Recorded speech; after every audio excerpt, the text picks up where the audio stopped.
রবীন্দ্রনাথ ঠাকুরের হঠাৎ দেখা। রেলগাড়ির কামরায় হঠাৎ দেখা, ভাবিনি সম্ভব হবে কোনো দিন।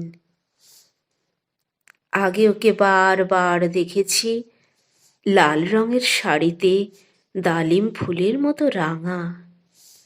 আজ পড়েছে কালো রেশমের কাপড়, আঁচল তুলেছে মাথায়, দোলন চাপার মতো চিকন গৌর মুখখানি ঘিরে। মনে হলো কালো রঙে একটা গভীর দূরত্ব ঘনিয়ে নিয়েছে নিজের চারিদিকে, যে দূরত্ব সর্ষে ক্ষেতের শেষ সীমানায় শালবনের নীলাঞ্জনে। থমকে গেল আমার সমস্ত মনটা। চেনা লোককে দেখলেম অচেনার গাম্ভীর্যে।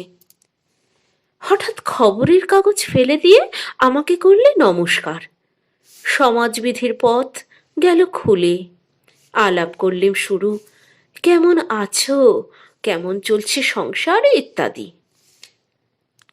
সে রইল জানলার বাইরের দিকে চেয়ে, যেন কাছের দিনের ছোঁয়াচ পার হওয়া চাহনিতে। দিলে অত্যন্ত ছোট দুটো একটা জবাব, কোনোটা বা দিলেই না। বুঝিয়ে দিলে হাতের অস্থিরতায়, কেন এসব কথা?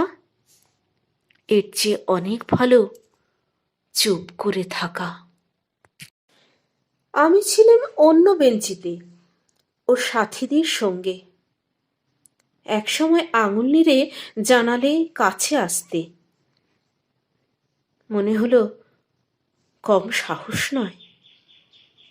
বসলুম ওর এক বেঞ্চিতে।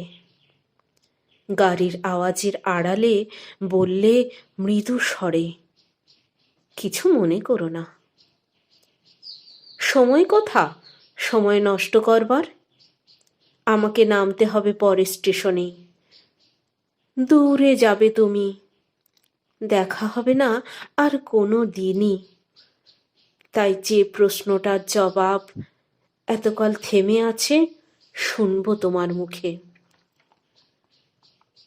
সত্য করে বলবে তো?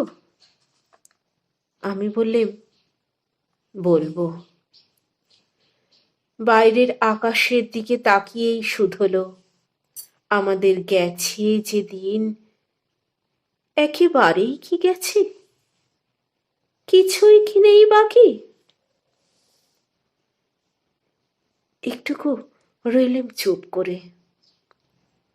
তারপর বললেম, রাতের সব তারাই আছে দিনের আলোর গভীরে। খটকা লাগলো, কি জানি বানিয়ে বললেম নাকি। ও বললে, থাক, এখন যাও ওদিকে।